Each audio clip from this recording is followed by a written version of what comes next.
My name's Sylvia M. I'm going to be the moderator for today.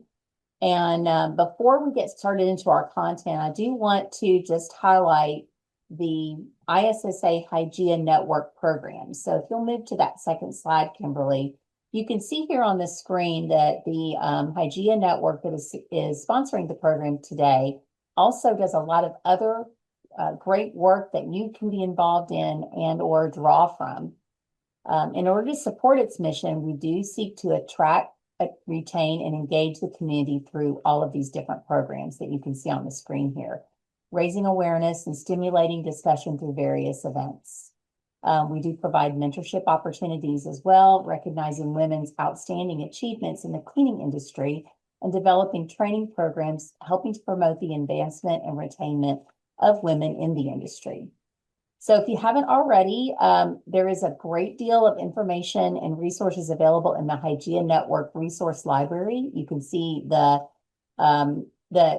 web address there on the screen, and we're going to put that into the chat as well if you want to check out any of these really great resources available. And if you move to the next slide, there's one in particular I'd like to highlight, which is the mentoring program.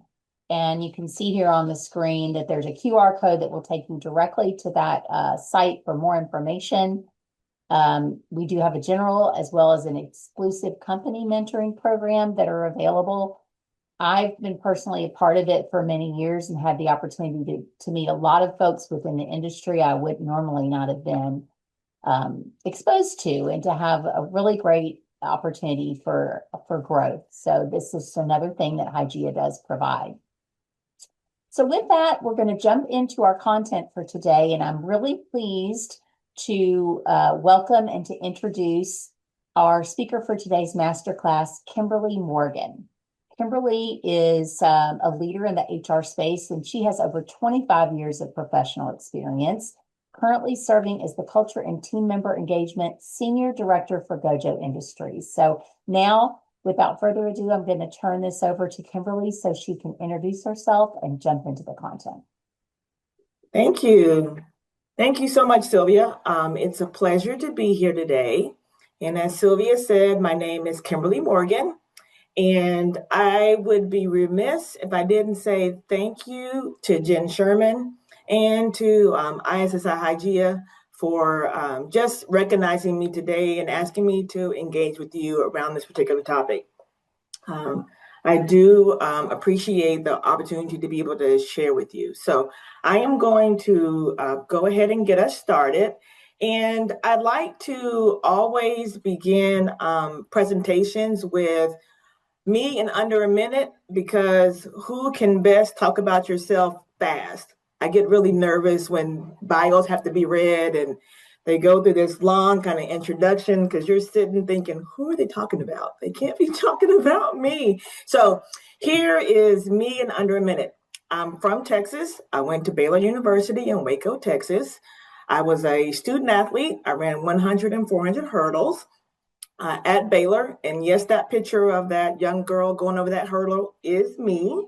I did my master's, my undergrad and master's at Baylor, at which time I moved to Indianapolis, Indiana, after completing my master's to be an intern at the National Collegiate Athletic Association.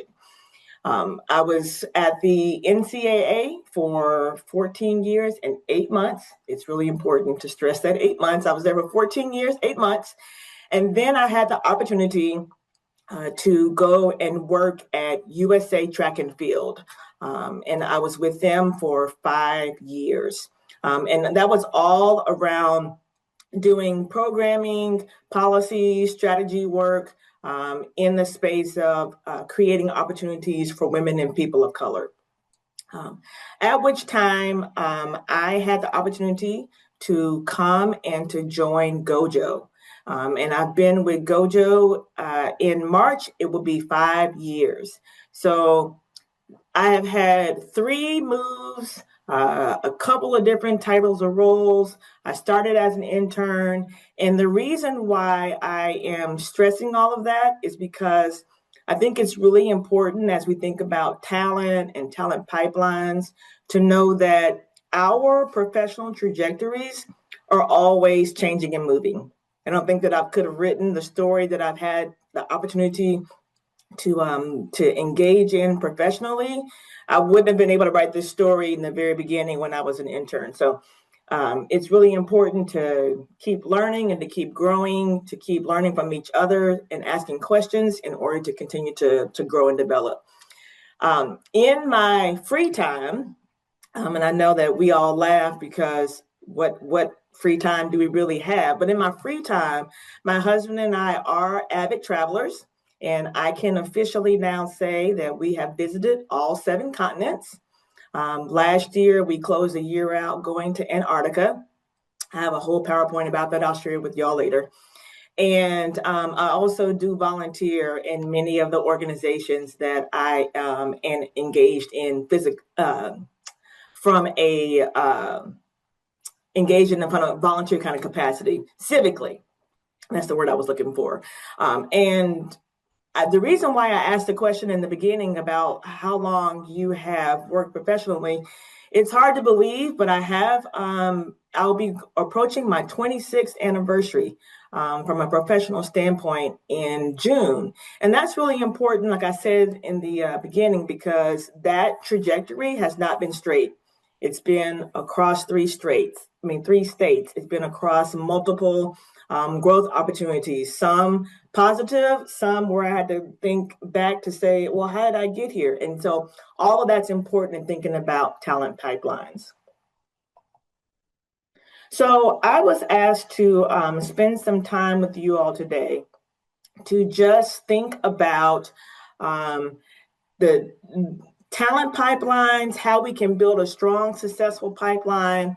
And I'm hoping that in our time together today, you will take away some nuggets in both how we have been able to successfully do some of this work here at GOJO, some of the lessons learned I've had across just my own professional path that I hope will be useful to you. But I'd like the framework that this presentation kind of anchored in thinking about blueprints.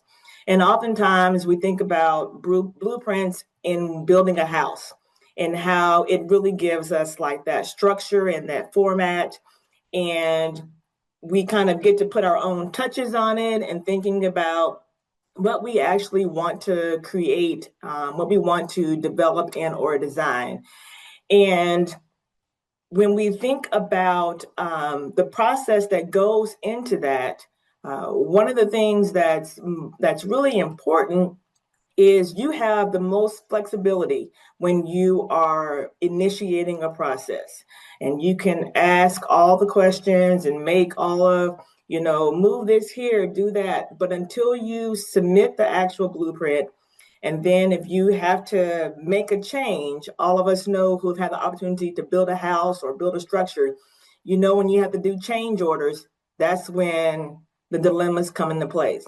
So I really want you to think about this process about creating a strong pipeline, thinking about success, either for yourself or for those who you may manage and support. You want to do all of your thinking early.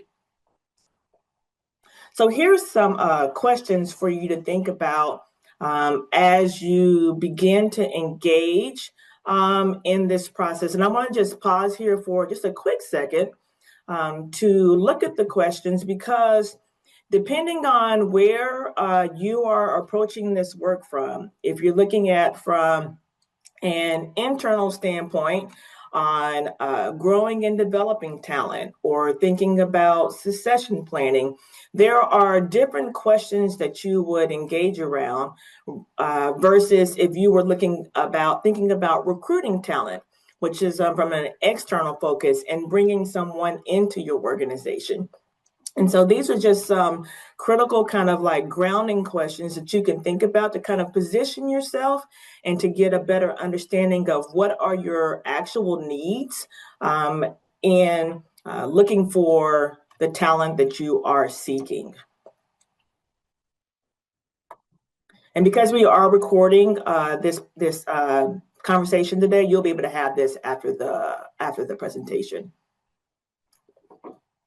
So I want to take a moment because a lot of times if you've based off of what we heard in the opening kind of a check-in, all of you all have had some opportunity to, at some point in your career, to bring on new talent.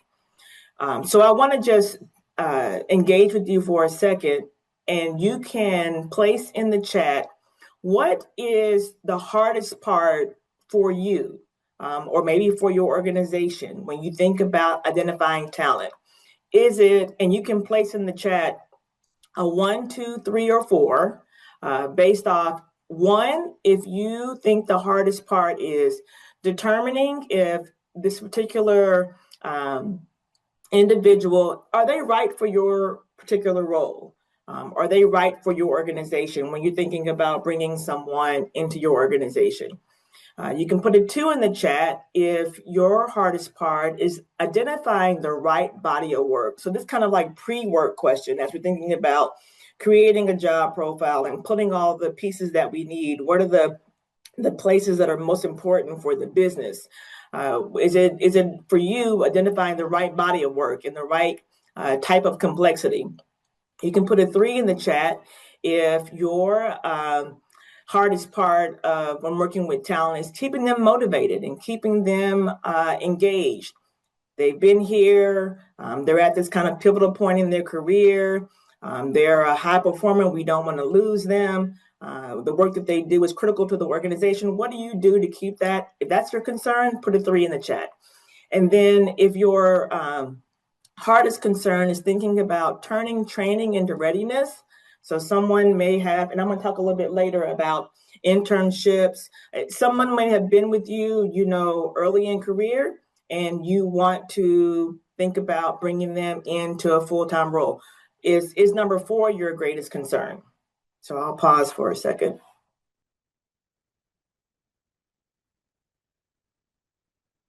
Yeah, Kimberly, it looks like we've got a lot of 1s initially, but 1 and 4, 2 and 1. Got one person said 3, but it looks like 1 and 4 are the winner chicken dinner here. Right for your organization and then making sure that they're ready. Thank you, Sylvia. That's helpful. Okay. So when we're thinking about identifying the type of pipeline that you're interested in building, obviously, I keep going back to doing your thinking early, because you cannot solve everything with one approach, and you can't do everything at the same time. Engaging around talent acquisition, thinking about growing talent, trying to think about all of these things are big lifts in and of themselves, and would take the need for you to probably pace some of the work so that you can do it all effectively. But when thinking about any of these processes, you want to begin with strategic alignment and making sure that you have clarity around what are you trying to actually accomplish, understanding what works best for your organization. And like I referenced, you can't do it all. So you have to think about what are you actually trying to do and what is of greatest importance. So what type of role do you want to have? Are they, and I'll be able to touch on a lot of this. Is it something for a general organizational succession path? Is it a internship? Is it a summer experience? What are the capabilities that you're looking for? And do you have that talent inside? A lot of us are always thinking about how can we grow and develop talent? Do we have to always go outside for every individual role? And the answer isn't always yes. It's important to keep a good abreast of who you have within your organization, and how can we go about nurturing and retaining that talent, and then looking at the processes of having to attract talent when that is necessary. This is just I know that we all have different kind of models that we work with and or anchor to, and I've had a lot of previous people that I've worked for that swear by the 2x2.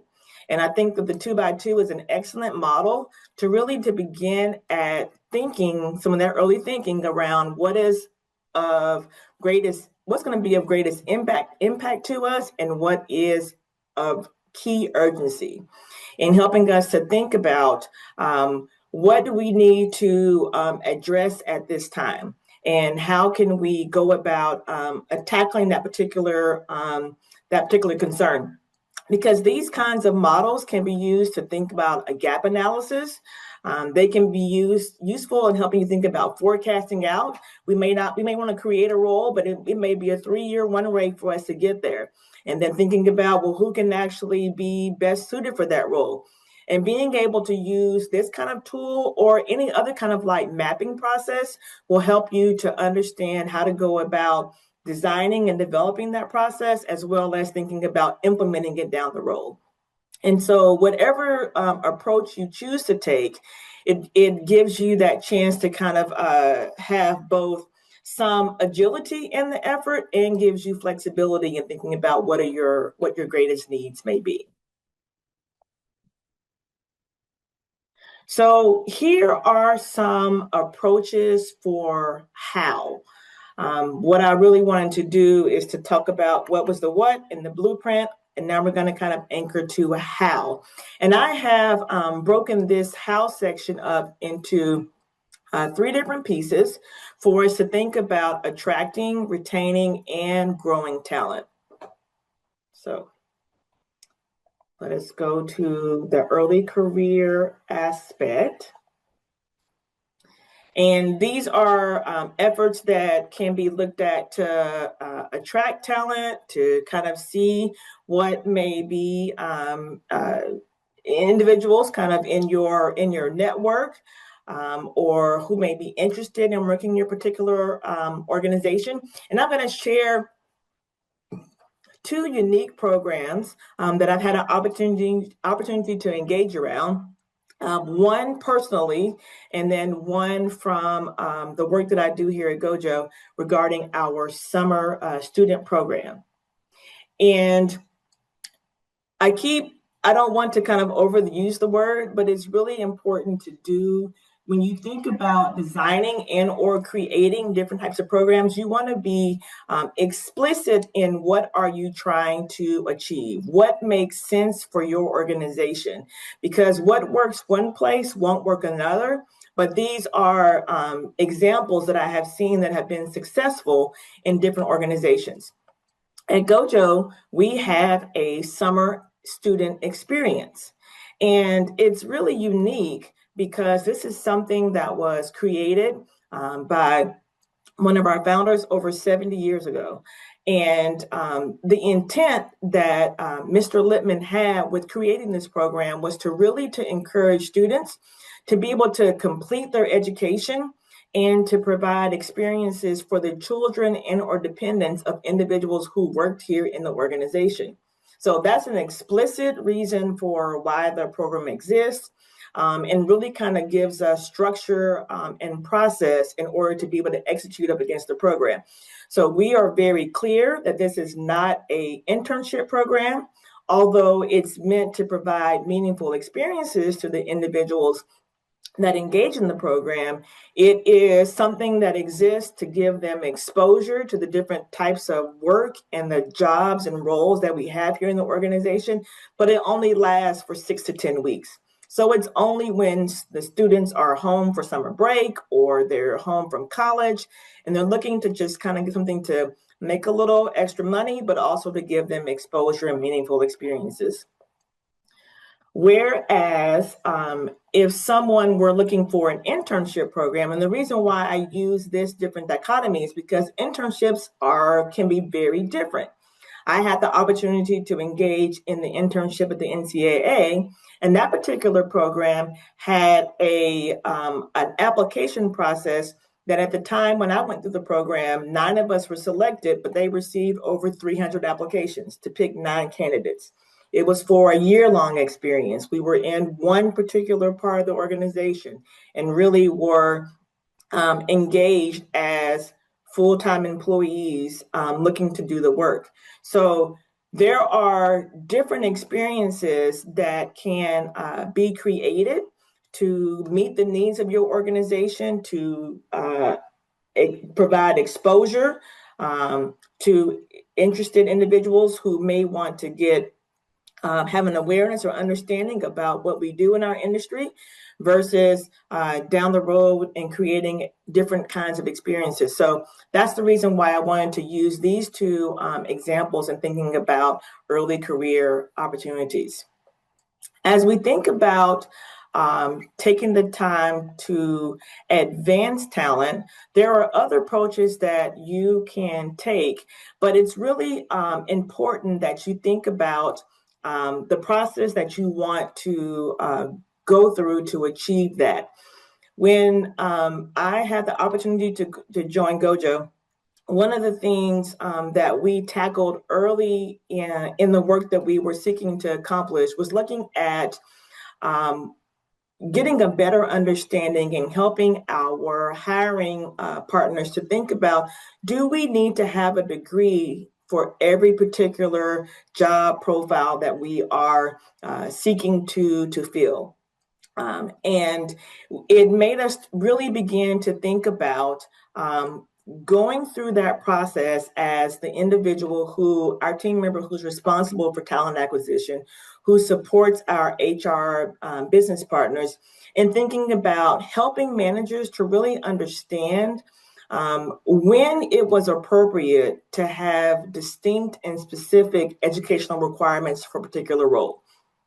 And these were leveraging the decision tree model made it much easier for hiring managers to kind of roadmap out as they were preparing to develop a job profile, to not say for every particular type of role, they had to have a master's or they had to have a PhD.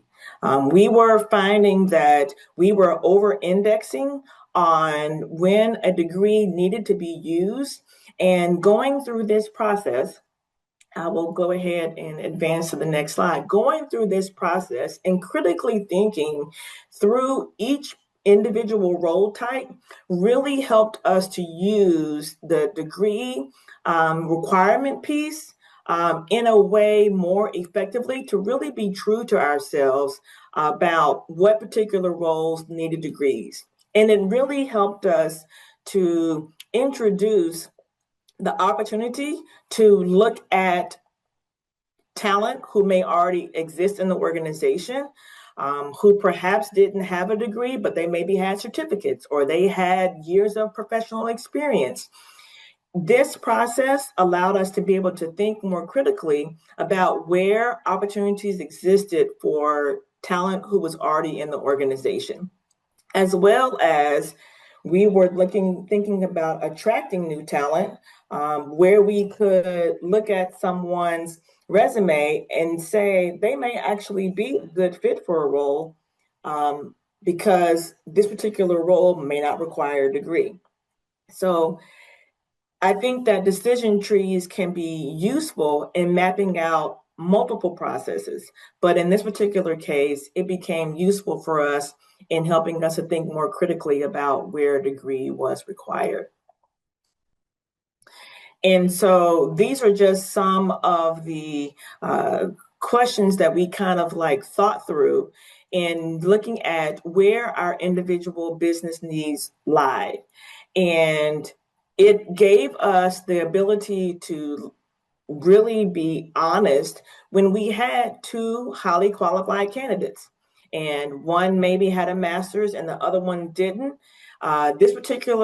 Using this process allowed us to think about what are the required aspects of the role. And oftentimes it helped our hiring managers really to be able to understand where we had preferences and where we actually had a business need requirement. And so I wanted to introduce this particular process to you because you can apply this to multiple areas as you're thinking about attracting, retaining, and or nurturing talent.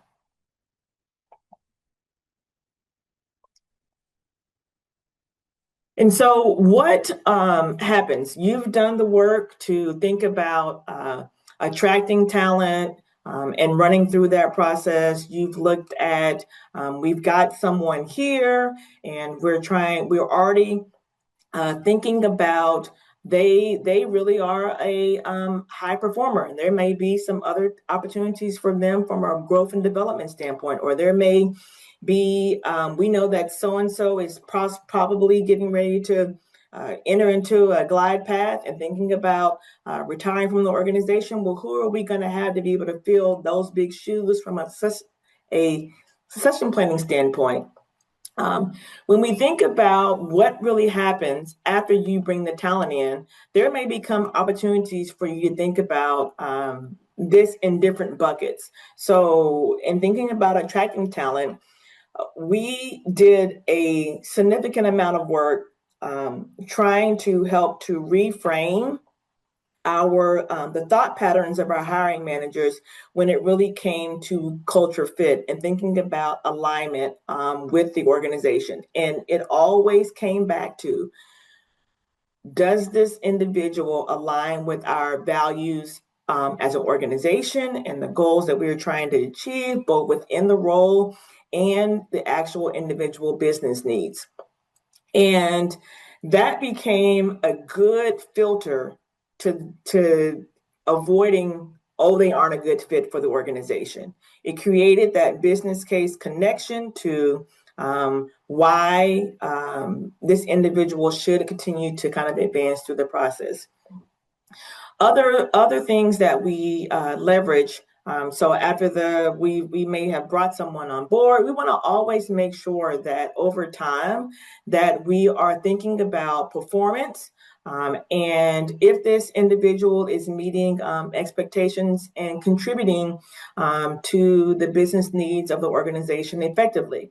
And we use multiple different processes to kind of get through that annual performance process cycle, whether it be doing non-box assessments, looking at development planning, and or succession planning. We also utilize training and development and trying to create new programs to help to engage our team members and give them growth and development opportunities. We effectively always are thinking about how do we keep our talent in the organization and thinking about ways to retain new hires and want to make sure that we're engaging in best practices around compensation and the benefits that we offer and or growth opportunities. So it's always thinking about, from a holistic standpoint, what keeps people wanting to stay. And then leveraging our pulse surveys to give our team members a chance to kind of give feedback and to other areas that they are interested in both growing and developing. This is early in my career, I would have always said, I need to go to a conference. I need to go to this workshop. I need you to pay to do this and to do that in order for me to grow and develop. And I can honestly say, at the point where I am professionally, in my career, I absolutely can align with this 70-20-10 rule. And the fact that 70% of the opportunities that we can engage in that are really meant to grow and develop us can be achieved at the organization where you are. And that is if your organization is really committed to growth and development and giving opportunities for individuals to advance and to grow. We've been very intentional at GOJO with some of the programs that we have created around both giving our team members opportunities to grow. One we call effectively Leading Others at GOJO, which is designed for our leaders to learn about inclusive leadership and to have how to have conversations around compensation. This may be for individuals who are leading others. how to have radical, candor conversations and what most of us call difficult conversations, but kind of doing it in a thoughtful, engaging kind of way. We've created another program called Accelerated GOJO. And this is a program that gives individuals who have been identified as high performers a chance to kind of expose them to planning and to leading individual projects. And both of these programs are done in-house within our learning and development space of our organization. And then they tap individuals both in our HR space and other parts of the organization to help lead through some of the content. But what's really important is that it aligns to that place. Perhaps you don't have a robust professional development kind of bucket where you can send people to multiple conferences and that kind of piece. There are ways for you to be intentional about growth and development and being able to do it in-house. And so as we kind of transition to begin to think about championing individuals who may already be at the organization, it's really interesting to think about this. I think really serves a dual purpose. And I'm going to share with you a couple of different approaches that we've taken in conjunction with our marketing services side of the organization to do some aspects around what really started as an intent on social media to do some careers branding and to really share information about what makes what we believe and truly champion make GOJO a great place to work, and to really to align and to share our employee value proposition. We really wanted to own our own story and to utilize the team members within the organization who have had those kinds of engaging experiences to share their particular stories. So it really is both a piece that kind of connects to our Grow at GOJO efforts within the organization to leverage both career path stories, to give us a chance to kind of celebrate individuals that have received promotions, and then to be able to effectively align to our goal that we have from an enterprise standpoint that looks at where we've had opportunities to really focus on internal hire rate and having able to have a chance to promote internal talent. So if you were to go and look at our LinkedIn posts that are on gojo.com and on LinkedIn on the GOJO page, you would see static posts like this where team members have been talking about what makes GOJO a great place, how they have had opportunities for growth and development, and connects to that piece that I was sharing about engaging around our employee value proposition. And these are pieces that external individuals who may want to have an opportunity to work at GOJO see. These are the things that attract talent. And whether there may not be a position open immediately, it keeps them coming back to see, well, what may actually be present that I might be a good fit for. And so we've also done pieces that have video to them. So I want to share one with you now.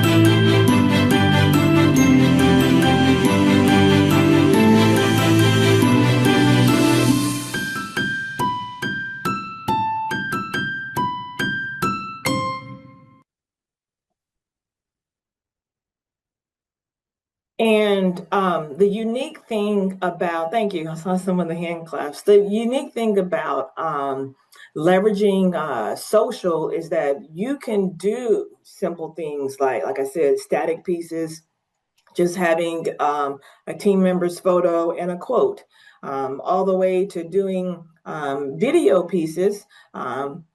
In the sense that those are interactive and kind of engaging pieces. And so it allows us to leverage creative content to be able to tell our story as well. And so as we're beginning to kind of round the corner and thinking about with our time that we have together today, I really want to kind of close out on the who. And I think that actually, when we think about designing blueprints, the owner of the blueprint really is the most critical function, because you can go and seek to create and design programs, but the individual who is the steward of it isn't effectively playing their part, then whatever you're trying to create, design, develop, be it a program, be it, your organization, and really trying to like champion and tell that story so someone else wants to come work there. If it's trying to create a community and environment that keeps people wanting to stay, all of that the who part is really the most critical one.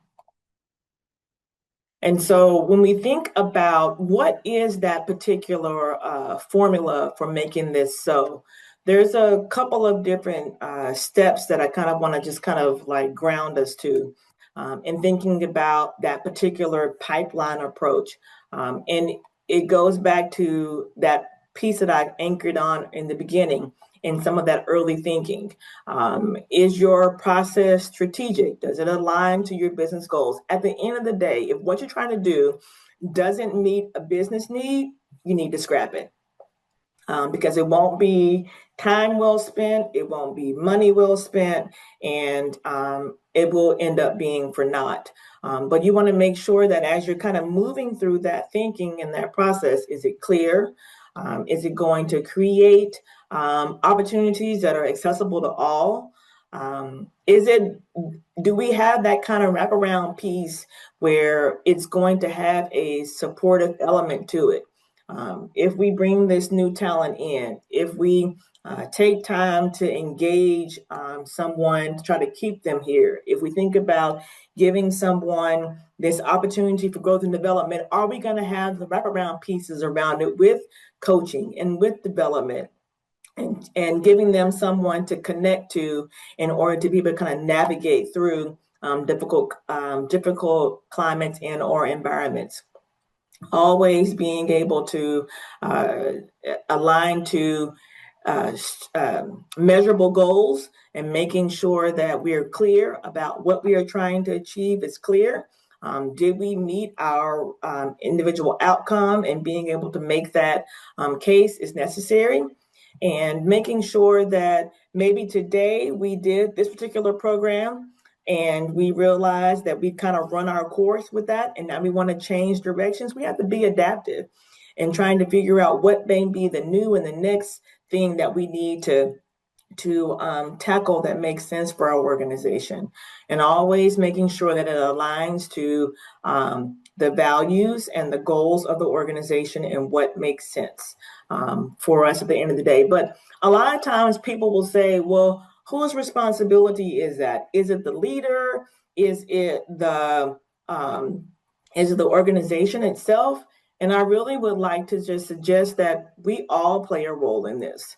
As someone who has been from the team member perspective, I also play a role in being able to have thoughtfully engaged around, well, what do I want to do? We do a process that kind of tacks on to our annual goal and performance planning piece that looks at development planning, where I get to connect into and share with my manager, what do I really want to do professionally? It may or may not be something that it may be something that I have interest in that may or may not directly connect to my actual job that I'm being looked at from a performance standpoint, but it gives me a chance to be able to have an outlet to say, here's what I'm interested in. Here's where I think my next steps that I want to do or accomplish or engage around personally. And so there's a piece that the team member owns.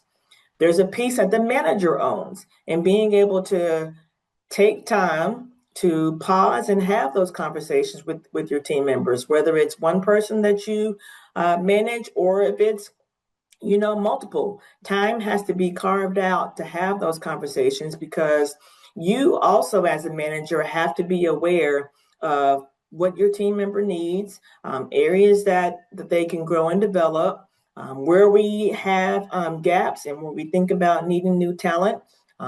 You have to have the pulse on that. And there's also a piece that the organization itself owns, in that if you're aware of what your individual needs are, and the path that you want to take, how are we going to have the resources, set aside the resources? How are we going to develop whatever we need? How are we going to set aside time for team members to be able to engage in said activities? There is also a part and a role for the organization to play. So I started to initially end this by saying, the role belongs. I mean, the piece of it belongs to one person, but no, it really belongs to all of us, and we each play a role in thinking about strong pipeline development for success. Thank you. Wow, Kimberly, thank you so much. I was just reflecting as you were rounding that out with that slide about the role everyone plays, that it really does take all of us to continue to try to help raise up those who are talented and want to grow their careers. So just really, really exciting to see the engagement that we had, in the chat. And I know everybody has been sitting here, maybe formulating a few questions. We did have one that's not related to your content. I want to go ahead and address it. That is there a certificate for any kind of completion or anything like that?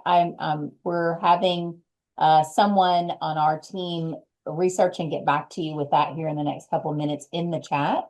But related to the content, I did want to just open it up for questions in either the Q&A button you'll see at the bottom of the page, or the chat if you would prefer to type any questions that you have, would be fantastic now. And we'll let Kimberly see if there's anything additional that she can provide in response to the questions that you have. We've got one here from Karen. Thank you. How are internal candidates incorporated into the talent pipeline? So I don't know if that's going to be from a standpoint of someone actually putting their name in the hat, or maybe an internal potential candidate that really hasn't put their name in the hat yet for a specific role. Kimberly, what do you think about that one? When I think about internal candidates, we have utilized two different processes. We always encourage every individual, if you are interested in a role, and you should apply. And I think on one hand, for someone who may be early in their career or just looking for an opportunity for growth and development, you may go to their profile and see that they've applied for 50 jobs, and they can't be good for all of them. But you have to, part of it has to be looked at. You have to actually apply. And then I think on the other hand, that goes back to that piece that we anchored to at the very end about whose role is it? When we think about internal candidates, part of that is on the manager themselves. If they know someone, it's time for them to think about a stretch opportunity, or we've already kind of like in our leadership conversations, tap this individual to say, they really are someone that is a high performer. We think about them from a session planning standpoint. That is also that individual's responsibility. So I think that it's kind of a two-way street when it comes to thinking about creating opportunities for internal candidates. One is on the individual. You have to apply first. You just can't be, I'm interested, and then let the ball drop. But it's also imperative for us as managers or those of us who are in leadership to speak up on behalf of other people as well. Yeah, I couldn't agree more. I think that's a great point that, kind of supporting your close out there. It really, all of us have a role in that. We've got another good question here from Rachel, who loved the point about thinking about how we determine whether a candidate is ready for the next role, and wanting to know if you can share any best practices to support that type of decision or that type of, analysis with candidate readiness. Yeah, candidate readiness is an interesting one. And I think that is where I have found, even as an individual who has engaged in them, in the benefits of having development conversations. And it's an opportunity that is not directly related to what you're responsible for doing from a job perspective and a performance conversation. This is kind of like that offside set time where I can ask for feedback. I can have a candid conversation with my manager to say, here's what I'm thinking, here's what I'm interested in. They can give me feedback. They can help me kind of navigate individual roles and what that may actually entail. They can help me identify individuals of who to go talk to better understand about a particular role. We've even encouraged people, there may not be an active role open now, but down the road, a leader may have something, and encouraging you to go and connect with them to just get a better understanding about that particular part of the business. A lot of times um, you don't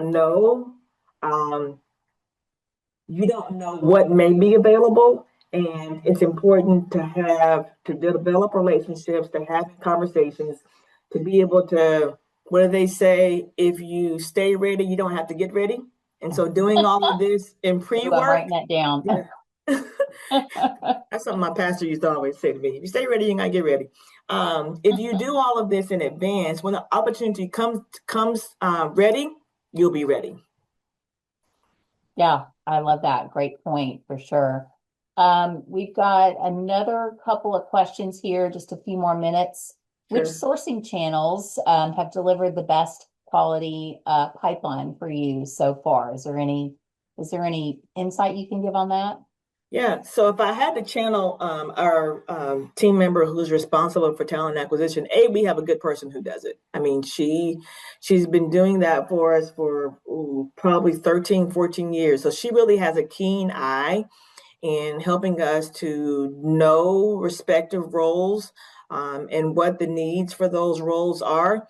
And she really likes to say it's probably about 500, if not more, of us who she can actually say, I found your profile on LinkedIn. I saw you. I helped get you kind of like moved into that network with the hiring manager. So LinkedIn is our number one source that we use.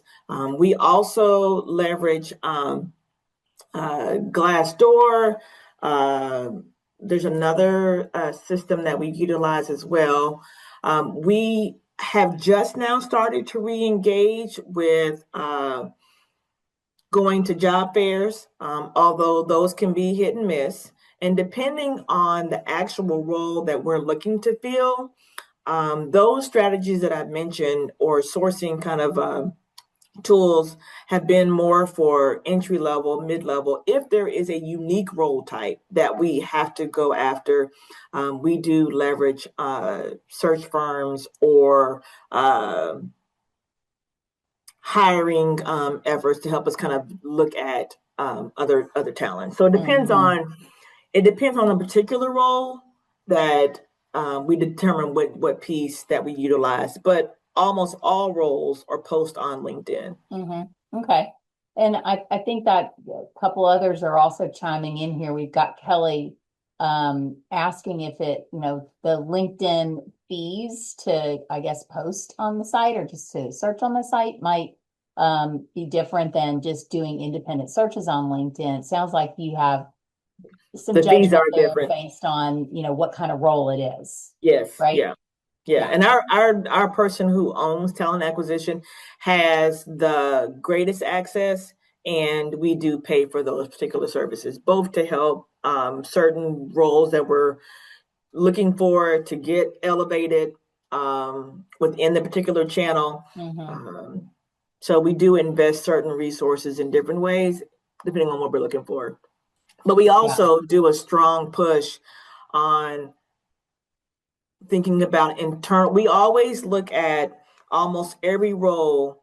Is there an internal candidate that can fill it first before we look to go externally? Usually the ones that you see externally are because we did that first, search, and we didn't have the talent here, because that really speaks to our desire to want to grow internal talent and leveraging that pool as our first pool. Makes sense. Yeah. And I think that's probably a good answer to this question too is, kind of depending on where you are in that search, you might start out internal, correct me if I'm wrong, then maybe you look down on LinkedIn, but if you're not having success is when you might end up paying the fees to Yeah, post or even engaging with a third party, something like that, which is exactly. maybe further along in the process when you're not finding what you're looking for. True. Right. Other questions? I think we've got maybe time for one more if anybody's got anything just burning up the wires here. Um, Mm. what do you suggest to do? Thank you, Monica, for putting this out there. What do you suggest to do with difficult employees that aren't open to coaching or other communication relevant to their job? The ones that start strong but dwindle on performance down the road. Mm. I need to call a friend. That That's a tough one on any, in any I context, know. talent pipeline or otherwise. Those are obviously a manager who is truly interested in covering all opportunities. You don't want to have to get to that difficult conversation. And those difficult conversations sometimes have to be had. But we're going to engage in every possible opportunity before we have to get there. And so uh, I think that I can speak on behalf of the individuals who have had to do that, that they have covered all options before that becomes the case. None of these, yes, somebody put in the chat, document. When this has to happen, it should not be a surprise, because we've had the conversations around performance, we've had the conversations around engagement. I've given you feedback, I've given you coaching. I might have had to pull in another individual to help kind of engage in that conversation. We're going to take every attempt possible to make sure that we have crossed all paths. That's why it's important to have those talent conversations and to do those pieces that our HRB piece lead around, like non-box conversations, because it helps you to kind of be able to critically think when you aren't in the place of um, they did something wrong. You're outside of that process thinking about every individual team member and what role they play on the team. And it helps you to kind of have those critical conversations in a non-confrontational environment with other leaders. Then you can determine how to navigate and go forward. So that's why I think that for those of you who have HR partners in your organization who bring those tools and those resources and those skill sets, can help to kind of navigate that difficult path forward. But it should never be a surprise. Yeah, I think that everybody's kind of in the chat here chiming in that, documenting your conversations shouldn't be a surprise. So even if they're not open to it, doesn't mean that you can't have the conversation with them and then record that you did so. Yeah, So that it's not a surprise even if they don't like the message for sure. Yeah. exactly.